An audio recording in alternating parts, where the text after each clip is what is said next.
Hello my dear friends. Welcome to Asia Technology Channel.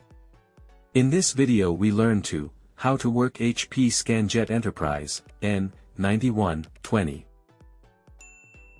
In the first step, we need to select the option, Scan to USB drive. And we write a name for test here.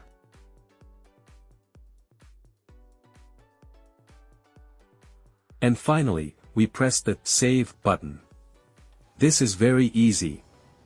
Now, see how fast this device is in scanning. It's amazing. Now, connect your USB to the computer to see how the scanning process went.